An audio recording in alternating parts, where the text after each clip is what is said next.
구약성경 민수기 11장 1절에서 3절에 있는 말씀까지입니다. 짧은 구절이니까 같이 읽겠어요. 구약성경 213쪽에 있습니다.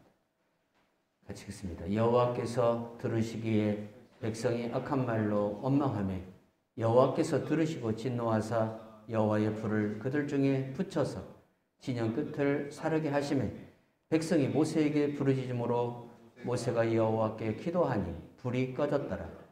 그곳 이름을 디베라라 불렀으니 이는 여호와의 불이 그들 중에 붙은 까닭이었더라. 아멘. 293장 부르겠습니다.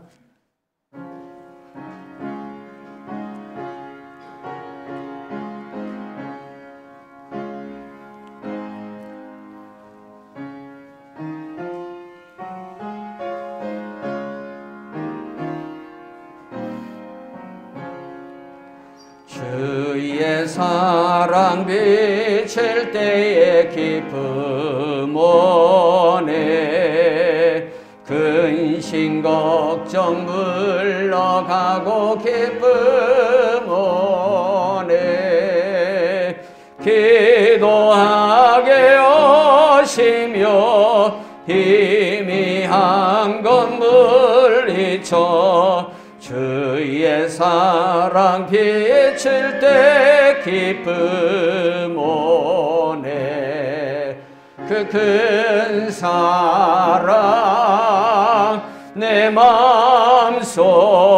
마음속에 충만하게 비칠 때에 찬송하네 그 큰 사랑 내 마음속에 화평함과 기쁨 전에 그 큰 사랑 주의 사랑 비칠 때에 이 세상을 아름답고 활기차게 다 변하네 화평 중에 내 영혼 영광스런 새 생명 다시 찾게 되었네 그 큰 사랑 그 큰 사랑 내 마음속에 충만하게 비칠 때에 찬송하네 그 큰 사랑 내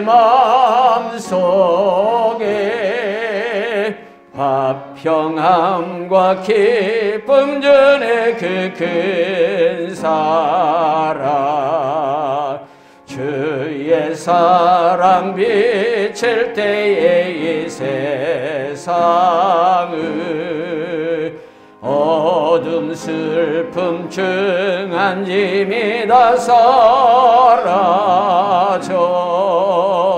우리들의 거는 길 밝히 비춰주시며 복을 받게 하시네 그 큰 사랑 그 큰 사랑 내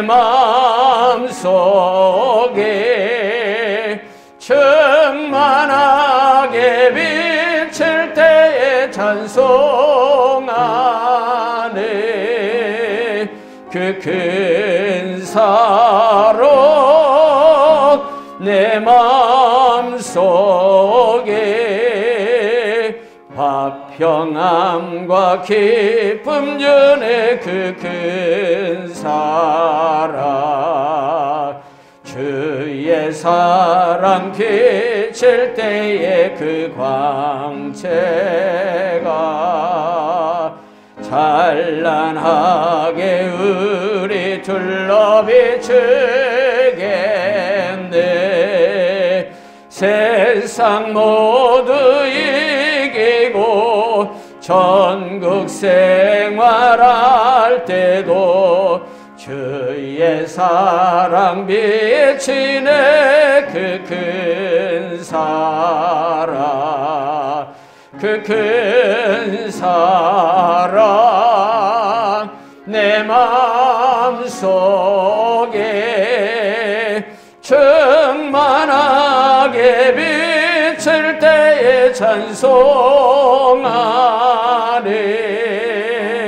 그 큰 사랑 내 마음속에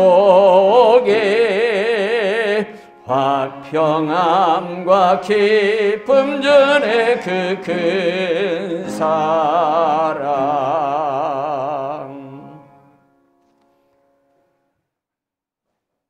구약에 있어서 이스라엘 백성들이 언제 하나님을 원망하는가? 가만히 살펴보면 하나님에 대한 지식이 부족하고 하나님에 대한 하나님의 일하심을 이해하지 못하면 대부분 원망하는 모습으로 나타나는 것을 볼 수 있어요. 특히 출애굽기나 민수기서를 읽다 보면 이스라엘 백성들이 그 입술에서 원망함과 불평함이 떠나지 않는 것을 볼 수가 있어요.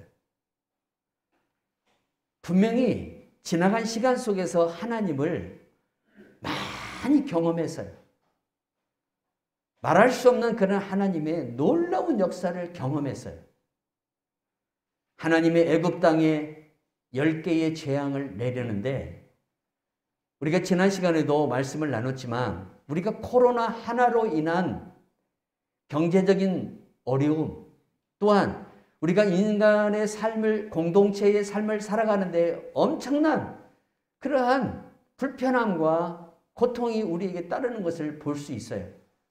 이 전염병 하나만 가지고도 그러는데 하나님께서 애굽 땅에 내린 10개의 재앙은 말 그대로 람세스 가문을 완전히 무너뜨리고 애굽의 경제와 정치와 모든 사회와 문화 전반을 하나님께서 초토화시키는 그러한 결과로 나타난 거예요.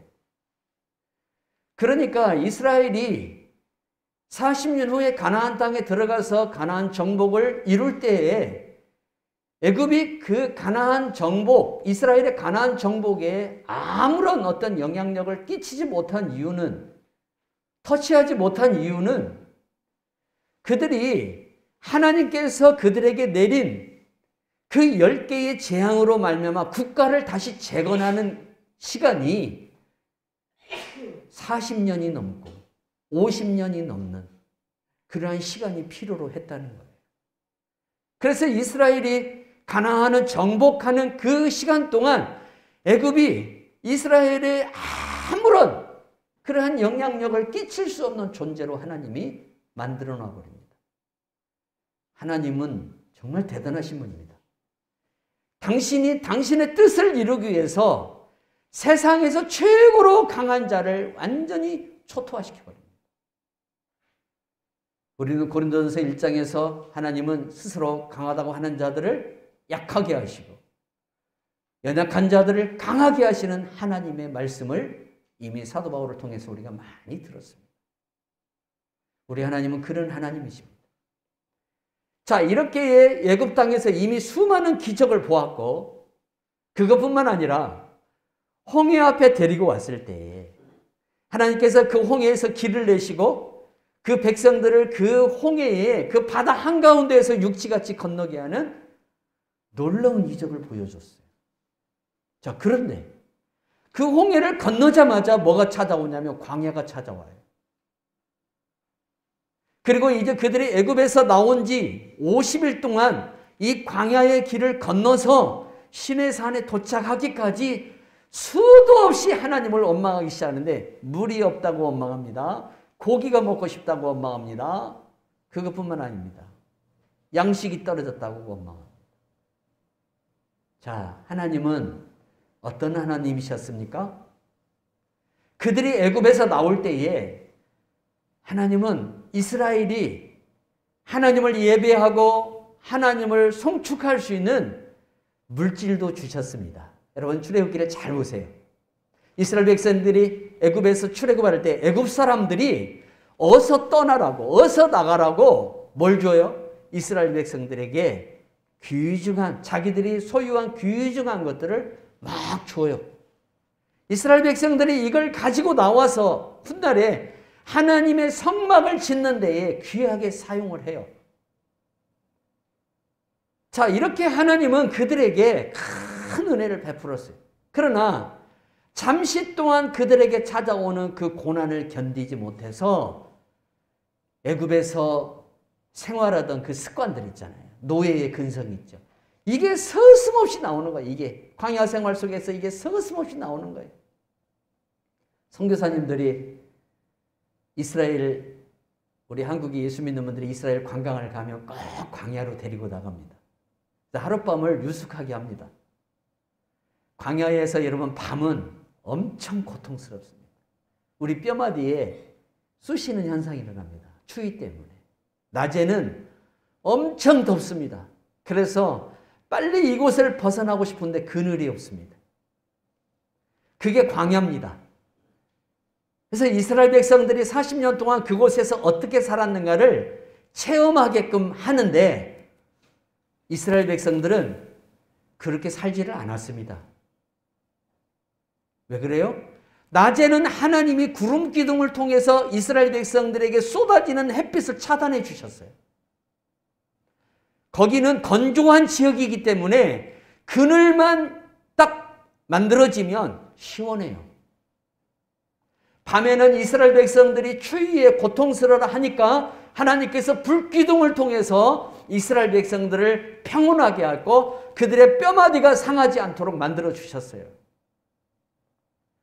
얼마나 놀라운 은혜를 주셨어요. 언제 아브라함에게 하나님이 불기둥을 준 적이 있고 구름 기둥을 준 적이 있습니까? 없습니다. 그것뿐만 아닙니다. 하나님께서 그들이 먹고 싶다면 지중해에서 바람을 불어서 메추라기를 공급해서 단백질을 섭취하게 하셨고 아무도 그 이름을 모르기 때문에 이게 무엇이냐라고 할 때에 만나를 모세가 지칭해서 그 만나라는 이 광야의 음식을 40년 동안 이스라엘 백성들이 길갈에서 가나안 땅에 나오는 첫 소산을 먹을 때까지 하나님이 40년 동안 그걸 만나를 통해서 그 백성들을 먹이십니다. 내일이 보장되어 있는 사람들입니다. 그때 하나님이 다 주십니다.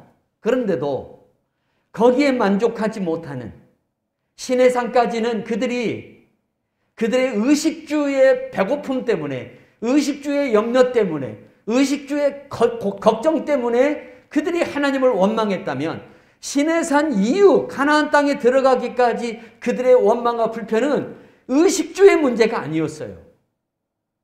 이제 좀 더 즐기자는 거죠.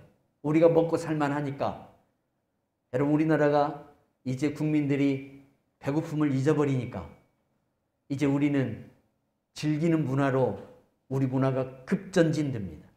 그래서 웰빙이 나오고 힐링이 나오고, 그래서 우리가 이제 쉬는 날을 굉장히 중요하게 여기는 그러한 문화를 우리가 가지고 있어요.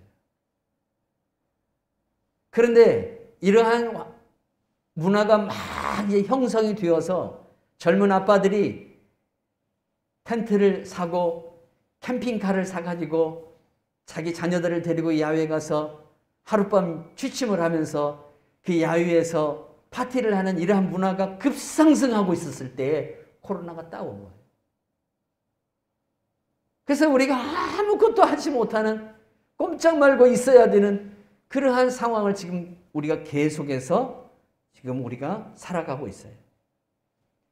사람들은 뭔가 이제 자기의 만족이, 기본적인 만족이 채워지면 그 만족의 이상을 누리려고 그래요. 그래서 민수기서 11장에 와서 이스라엘 백성들이 그동안 하나님이 주신 은혜에 감사하지 못하고 이제 이 은혜를 뛰어넘는 어떤 인간의 욕구적인 즐거움을 누리기 위해서 또 원망을 합니다. 지난 시간에도 우리가 나눴지만은 이 원망의 주체들이 있어요. 주체들이. 이 원망을 주동한 세력들이 있어요. 이스라엘 총위에 들어온 이방인들이었어요. 이 사람들이 이스라엘 백성들을 속삭이기 시작했어요. 악한 누룩이라 그랬어요. 예수님은 바리새인이나 서기관이나 사두개인들을 악한 누룩이라 그러면서 그들을 조심하라 그랬어요. 평범하게 신앙생활하고 건전하게 건강하게 신앙생활하는 사람까지 이상한 사람으로 만들어 놓는 그러한 악한 누룩과 같은 역할을 누가 하냐면 이스라엘 총회에 들어온 이 사람들, 이방인들이 그 일을 하는 거예요. 근데 이게 급속도로 퍼져요. 그래서 백성들 전체가 다 하나님을 원망하고 불평하기 시작해요. 여러분, 좋은 말은 천천히 가는데 나쁜 말은 왜 이렇게 또 빨리 갑니까? 좋은 말은 우리 심령을 사로잡는데 시간이 많이 걸리는데 나쁜 말은 우리 심령을 사로잡는데 굉장히 빨리 진행됩니다. 악한 말로 백성들을 선동하는 자들에 의해서 이스라엘 백성들이 자기 심령을 싹 뺏겨버려요. 여러분, 원망과 불평은 어디에서 나오는 줄 알아요? 내 심령이 뺏긴 데서 나와요. 아담이 원망했다는 말이 성경에는 안 나오죠. 그런데 아담은 원망 비슷한 심리적 작용을 가지고 있었어요. 왜 하나님만 하나님이 되냐 이거예요. 나도 하나님이 한번 되어보겠다 이거예요. 나도 내가 결정하고 내가 선택하고 내 맘대로 해보겠다는 거죠. 하나님만이 가지고 있는 그 고유 권한이 자기에게 없는 원망의 심리가 그 안에서 작용할 때에 그는 자기도 하나님처럼 되어보겠다는 그 꿈을 가지고 마귀의 말에 쏙 빠져버립니다. 원망이라는 것은 마귀의 큰 도구입니다. 성도를 무너뜨리고 성도의 믿음의 이 기반을 완전히 초토화시키는 마귀의 큰 도구로 쓰여집니다. 여기에 넘어가지 않기를 바랍니다. 근데 마귀가 우리를 넘어뜨릴 때 그냥 넘어뜨리는 게 아닙니다. 악한 말을 우리 심령에 던집니다. 악한 말을. 거기에 우리 마음이 뺏기는 순간, 우리 마음이 거기에 지배되는 순간 우리 입에서는 불평과 원망과 그런 말들이 이제 나오기 시작해요. 자, 그런데 문제는 이 불평과 원망을 그쳐야 되잖아요. 근데 이스라엘 진영 끝까지 이 불평과 원망이 퍼지는 거예요. 중간에 적당히 하다 말았어야 되는데 그게 끝까지 가는 거죠. 그러니까 하나님께서 어떻게 합니까? 진노하십니다. 한번 보세요. 하나님께서 그 백성들을 어떻게 인도해냈는가를 한번 보세요. 그 사망의 자리에서 그들을 어떻게 살려냈는가를 보세요. 그 은혜를 다 무시하는 거예요. 지난 시간 동안 나를 인도한 하나님에 대한 기억이 이만큼조차도 없이 다 사라져버렸어요. 그 작은 문제 앞에서 그들이 사실 내일 먹을 양식이 없는 게 아니에요. 이미 하나님께 어제 일용할 양식을 주셨는데 만나를 주었어요. 이미 하나님께서. 주었는데도 그들은 이제 뭘 요구해요? 마늘, 오이, 부추, 참외 뭐 이런 걸 요구하는 거예요. 모세가 이것을 광야에 가서 어디 가서 구해갖고 오냐고요. 여러분, 광야에서 누가 뭐 하우스 농장하는 것도 아니고 누가 이걸 심어서 재배하는 것도 아니고 오직 이 문제를 해결할 수 있는 분은 하나님밖에 없는데 문제는 이 원망이 땅 끝까지, 쉽게 말해 이스라엘 백성들이 거하고 있는 진영 끝까지 가다 보니까 모세에게 심각한 위기가 찾아옵니다. 여러분, 우리나라도 국민들이 정부에 원망하고 불평하면 대통령의 통치적인 부분에 치명적인 권위가 손상됩니다. 대통령이 힘이 없어져 버려요. 여론이 낮아질수록, 대통령에 대한 여론이 낮아질수록 대통령에 대한 힘이 없어져 버려요. 모세도 그런 상황에 지금 빠졌어요. 그런데 하나님께서 이걸 잠잠히 지금 보시는 게 아니라, 보시고 계시면서 이제 하나님께서 어떻게 해요? 더 이상 방관해서는 안 되겠다는 판단을 하시고 이스라엘 진영에다가 하나님께서 불을 보냅니다. 그래서 화재가 일어납니다. 그래가지고 어떤 일이 벌어집니까?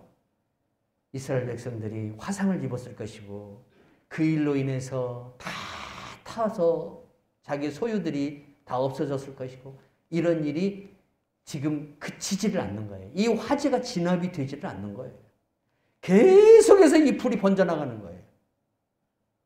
하나님의 진노는요, 하나님이 그쳐야 되지, 하나님이 그치지 않으면 끝이 없어요. 이 코로나도 여러분 하나님이 멈추도록 해야 돼요. 하나님이 멈추셔야 돼요. 그런데 이 불평의 징계가 진행되는 동안에 하나님께서 그 징계를 거두셔요. 우리가 여기서 지혜를 알아야 돼요. 하나님이 누구의 기도를 들으시고 모세의 기도를 들으시고 모세의 기도를 들어요. 여러분, 나를 향한, 내가 실수하고 내가 하나님 앞에 때로는 막 원망을 하고 대적을 해갖고 얻어지는 어떤 징계가 있다고 합시다. 근데 그 징계를 통해서 내가 아프고 내가 괴로워요. 근데 이것을 멈추게 하는 방법이 있어요. 멈추게 하는 기도입니다. 기도는 이걸 멈추게 합니다. 모세의 기도가 이스라엘 백성들에게 내린 하나님의 진노를 멈추게 만듭니다. 기도는 하나님의 재앙을 멈추게 하고, 기도는 하나님의 축복을 우리들에게 강물처럼 흐르게 만드는 역사를 가져와요. 그래서 우리가 기도 생활에 전심전력해야 돼요. 성도 여러분, 바울과 실라를 보십시오. 진짜 원망할 수밖에 없는 상황이 만들어져 버렸어요. 아니, 누가 자기가 뭐 유럽으로 가고 싶어서 간 것도 아니잖아요. 마게도냐 사람, 쉽게 말하면 지금 그리스 사람이에요. 그리스 사람이 환상 가운데 나타나서 와서 우리를 도우라 그랬어요. 하나님의 성령께서 바울에게 그 환상을 보여주심으로 바울이 아시아로 가지 않고 어디로 가냐면 저 서방으로 가요. 갔어요. 배를 타고 유럽 최초의 땅인 빌립보에 도착해야 됩니다. 지금의 그리스에 가면 빌립보라는 그 항구가 있습니다. 거기에 도착해서 이제 거기서 교회를 세우려고 하는데, 거기에서 기도를 하고 하나님의 성령의 역사가 임하기를 기다리는데, 자꾸 저만은 그 무당 하나가 눈에 거슬리는 거예요. 근데 이 무당이 귀신의 힘을 빌려서 그 일을 하는 거예요. 그래서 바울이 예수 이름으로 그 귀신을 쫓아버리니까 이 여자가 더 이상 무당 노릇을 못하는 거죠. 무당 노릇을 못하니까 뭐가 끊어져요? 수입이 끊어져요. 이 여인이 가져오는 수입이 대단했던 것 같아요. 왜냐하면 이 여인의 뒤에서 그 수입을 갈취해서 먹고 사는 조폭들이 있었고, 그 또 수입의 일부를 일부 공무원들에게 상납하는 제도가 거기에서 은연중에 진행되고 있었던 거예요. 그러니까 이 공무원들이 바울과 실라를 잡아다가 무조건 때립니다. 무조건 때리고 감옥에다가 집어넣어 버립니다. 여러분, 사람이 낮에 맞고 밤이 오면 통증이 심해집니다. 타박상은 낮보다도 밤이 더 힘듭니다. 왜 그러냐면 기압이 바뀌기 때문에 그렇습니다. 하늘이 저기압이면 우리 몸이 고기압이 됩니다. 이 기압을 이겨내야 되니까. 그러니까 우리 몸이 고통스러운 거예요. 하늘이 고기압이면 우리 몸이 저기압이 돼요. 그래서 우리 몸이 날씨가 좋을 때 평안한 거예요. 저녁이 되면 이게 반대 현상이 일어나요. 그래서 우리 몸은 고기압이 되고 이 기압은 저기압이 되는 거예요. 그러다 보니까 우리 몸이 받는 이 기압의 영향을 받는 고통이 더 심해요. 그래서 타박상이 오면 저녁이 더 힘든 거예요. 저녁이 잠이 못 자고 끙끙 앓는 거예요. 근데 그 시간에 바울과 실라가 하나님 앞에 기도합니다. 찬송합니다. 놀라운 일이 벌어집니다. 옥문이 다 열려버립니다. 찬송과 기도 소리에 하나님이 지진으로 역사를 하고 지진을 통해서 옥문을 다 흔들어 버립니다. 다 열어버립니다. 성도 여러분, 모든 원망과 불평을 멈추게 하는 것이 어디 있느냐? 기도와 찬송 속에 있어요. 그래서 내 마음속에 불평이 일어날 수 있고 내 마음속에 원망이 일어날 수 있을 때에 여러분들이 더욱 기도와 더욱 찬송에 우리 입술의 문을 열어야 돼요. 근데 원망이 오면 입이 안 열려요. 찬송 소리가 안 나와요. 곡조 있는 하나님을 향한 찬미 소리가 안 나오고, 또한 기도 소리가 내 입에서 열리지를 않아요. 그래서 우리가 안에 계시는 성령님의 도움을 구해야 돼요. 성도 여러분, 성령님의 도움을 구하세요. 그러면 성령님이 여러분의 입을 열어줘요. 여러분의 입을 열어서 기도 소리를 말하게 하고 여러분의 입을 열어서 찬송 소리를 말하게 해요. 그런데 그 찬송 소리와 그 기도 소리를 듣는 이 사단이가 못 견디려 합니다. 못 견딥니다. 마귀는 예수 이름으로 우리가 부르짖는 기도와 예수 이름으로 우리가 부르는 찬송 소리를 견디지를 못합니다. 결국 떠납니다. 그러면서 우리에게 자유가 오고 평안이 오고 우리에게 막힌 담들이 열어지는 역사가 일어나는 거예요. 이런 하나님의 역사가 우리에게 일어나려면 먼저 우리에게 하나님을 향한 열린 마음이 항상 우리 안에 이렇게 열려져 있어야 한다는 거예요. 하나님을 아는 것과 하나님을 모르는 것은 엄청난 차이가 있어요. 그래서 신앙에 위대한 그릇들이 있죠. 다윗을 한번 보세요, 여러분. 정말 대단합니다, 이 사람. 물론 이 사람이 왕이 되기 이전과 왕이 되고 난 이후에 그의 삶이 많이 달라요. 죄를 왕이 되고 난 뒤에 짓는데 우리가 마태복음 1장 예수님의 족보를 보면 바울의 치명적인 실수, 바울의 그 치명적인 죄악이 여전히 기록되어 있어요. 자, 다윗이 밧세바를 통해서 솔로몬을 낳는데 마가복음 1장 예수님의 족보에 뭐라고 나오냐면 우리아의 아내 밧세바라고 그래요. 우리아의 아내. 다윗의 아내가 아니라는 거예요. 우리아의 아내라는 거예요. 다윗이 이걸 볼 때마다 얼마나 힘들겠습니까? 그 심령이. 그러한 죄악으로 인해서 그가 끝까지 하나님의 그 고통의 징계를 받아야만 되었지만 어쨌든 하나님께서 이 다윗이라는 인물을 끝까지 기억하시는 인물이 돼요. 내가 다윗을 기억한다 그래서 다윗을 기억한다. 그러니 이런 인물이 되기까지 다윗에게 원망하고 불평할 일이 없었을까요? 수도 없었어요. 그의 인생을 한번 보십시오. 아버지 심부름을 통해서 형 만나러 갔다. 전장에 있는 형 만나러 갔다가 골리앗을 만나요. 도저히 이 속에서 우러나오는 울분을 참지를 못하고 견디지를 못해갖고 이 젊은 소년이 골리앗 앞에 돌멩이 하나 들고 나가갖고 골리앗이 뭐라 그래요? 네가 나를 개치고 보냐는 그 소리를 듣잖아요. 그러나 만군의 여호와의 이름으로 그가 물맷돌을 던져서 골리앗을 그 자리에서 쓰러뜨려 버리잖아요. 이 사건은 다윗의 인생을 완전히 뒤집어 버렸어요. 이 사건으로 인해서 사울의 사위가 됩니다. 사울의 딸 미갈을 사위가 그에게 줍니다. 다윗에게. 자, 이 사건으로 인해서 백성들에게 칭송을 받을 뿐만 아니라 이제 황실 가문으로 들어간 권력자의 그 집안으로 들어갑니다. 그런데 사울이 다윗을 미워하기 시작해요. 이 애를 살려뒀다가는 난리 날 것 같아요. 결국 자기가 문제가 된다는 거예요. 자기 아들한테 왕권이 안 간다는 거예요.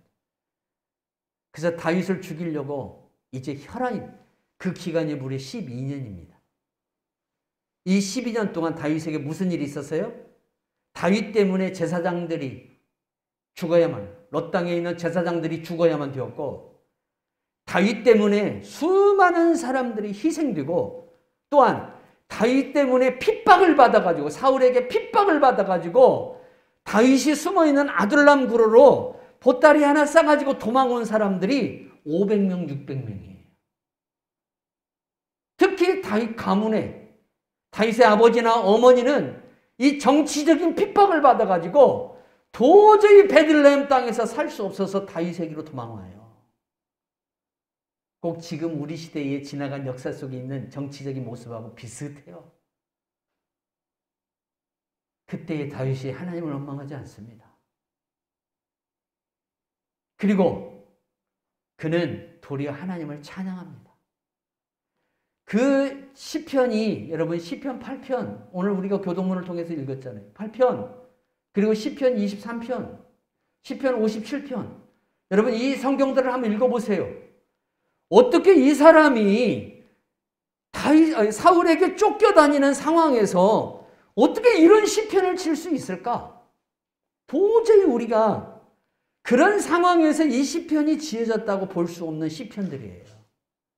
여호와는 나의 목자시니 내게 부족함이 없으리로다. 여러분, 이렇게 짓는 이 시편은 어느 시인이 물이 흐르는 시냇가에 옆에 의자에 벤치에 앉아서 그러한 자연을 보면서 지은 마치 우리나라 청룡파 시인의 그런 모습처럼 보여질 거예요. 그런데 다윗이 이러한 시편, 주옥 같은 시편을 지을 때의 다윗의 상황이 얼마나 힘들고 고통스러웠는지 말로 할 수가 없어요.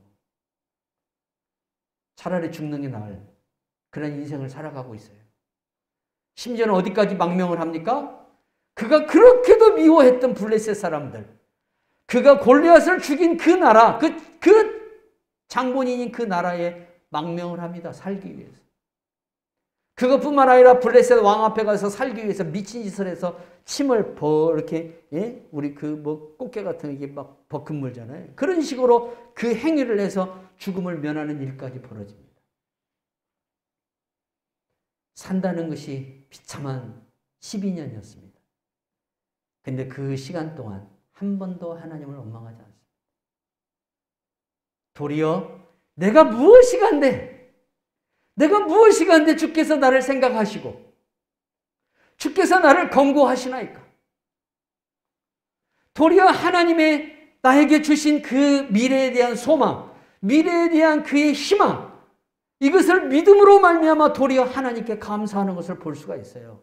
원망과 불평을 해야 할 자리에서 여러분이 그 원망과 불평을 이기려면 여러분들을 통해서 미래에 행하실 하나님의 일하심을 미리 감사하세요. 미리 감사하세요. 그게 하나님을 신뢰하는 성도의 모습이에요. 앞으로 12년이 될지 13년이 될지 20년이 될지 몰라요. 그러나 하나님께서 분명히 자기에게 약속했다는 거예요. 내가 너를 이스라엘의 왕으로 세우고 너의 후손을 통해서 그리스도가 이 땅에 오실 것을 약속했어요. 그런데 그게 아직 현실적으로 나타나지를 않은 거예요. 그리고 도리어 그에게는 죽음과 같은 핍박이 찾아오고 있었어요.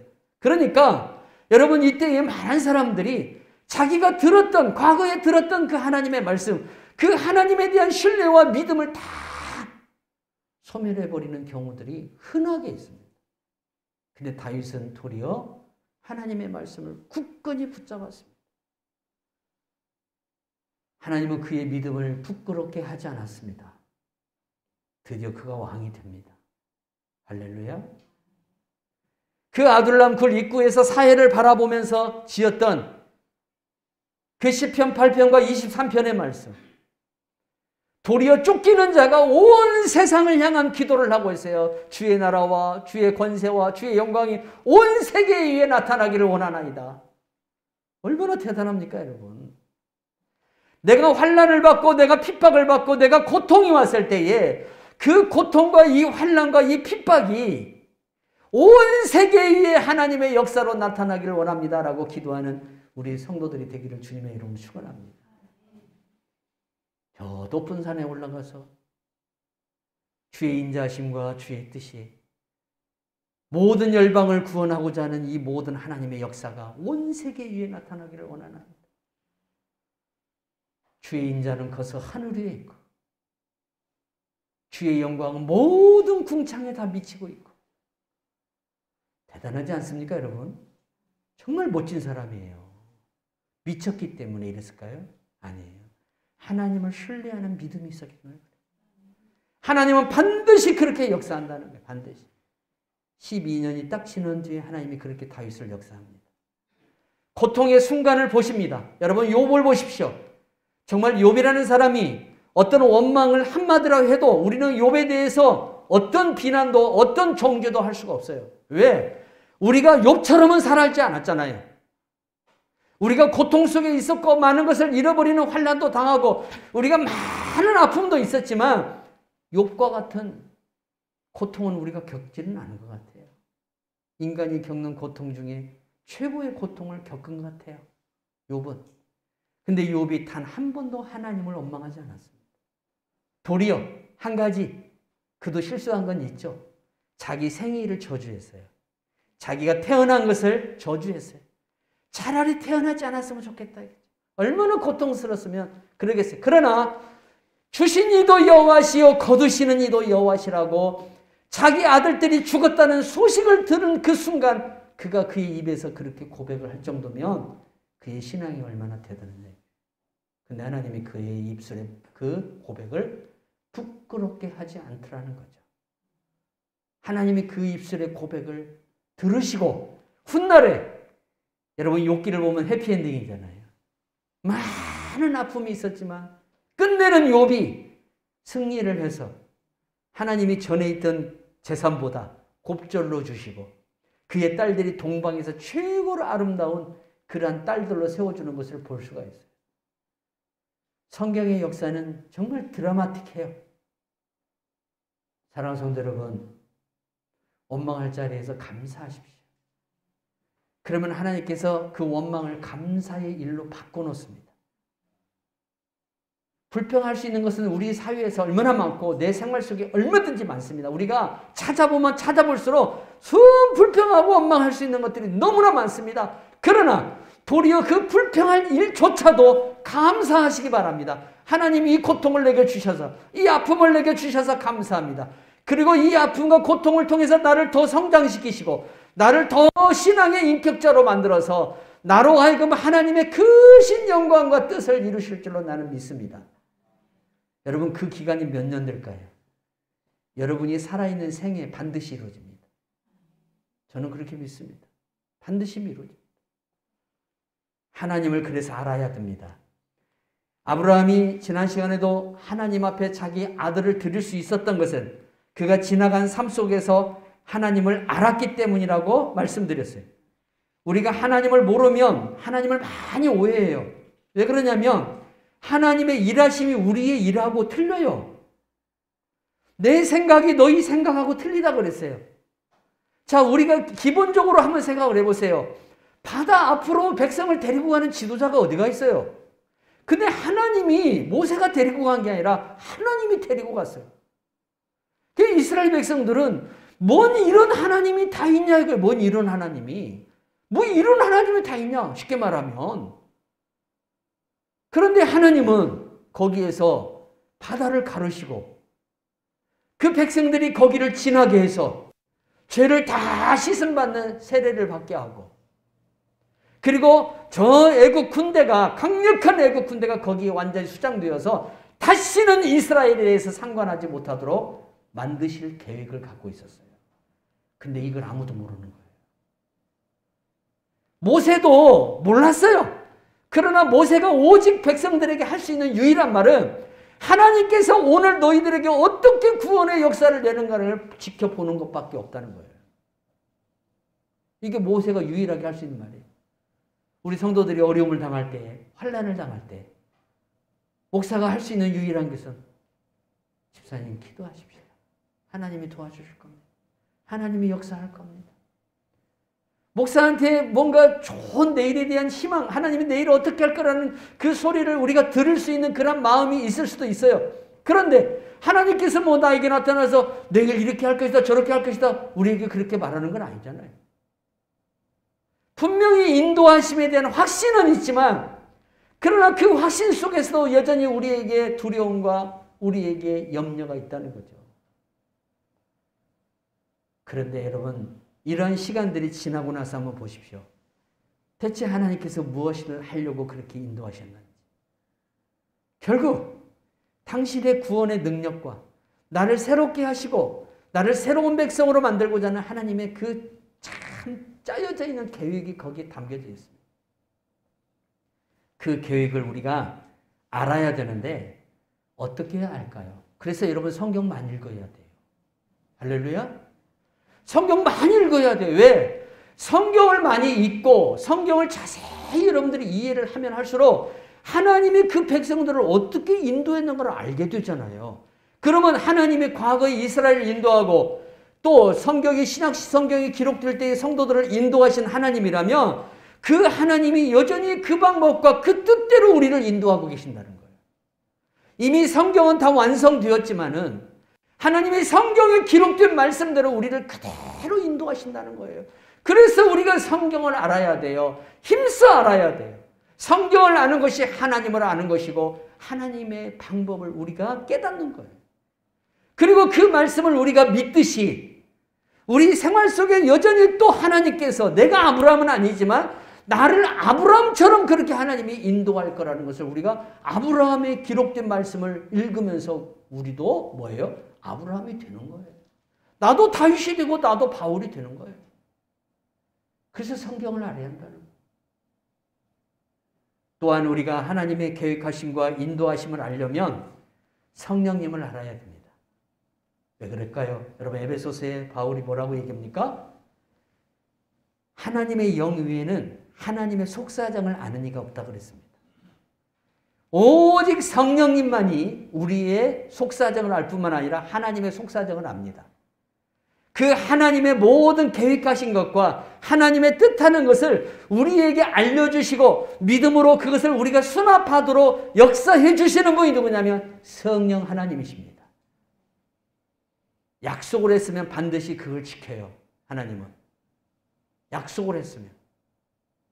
근데 이것을 자꾸 우리 마음속에서 꺼내요. 하나님께서 우리 마음속에 오셔서 성령님이 오셔서 우리 귀에 우리 눈에 우리가 불평하고 원망할 수밖에 없는 것들이 보이고 작은 소리가 들릴지라도 우리 마음속에서 무슨 말씀을 주셔요?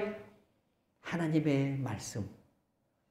그 살아있고 날선 운동력 있는 그 검과 같은 말씀. 이 말씀을 우리에게 주어서 우리 마음에서 생각나게 해서 우리가 그걸 잘 신뢰하게 만듭니다. 그러면 그럴수록 우리의 믿음은 더 굳건해지고 결국 하나님은 우리에게 하신 말씀대로 역사에서 결국 우리가 그 말씀의 능력을 맛보게 만들어줍니다. 이게 하나님의 방법입니다. 성도 여러분, 하나님 원망하지 말고 또 사람도 원망하지 말고 어떤 문제가 생기면 하나님 앞에 기도하시기 바랍니다.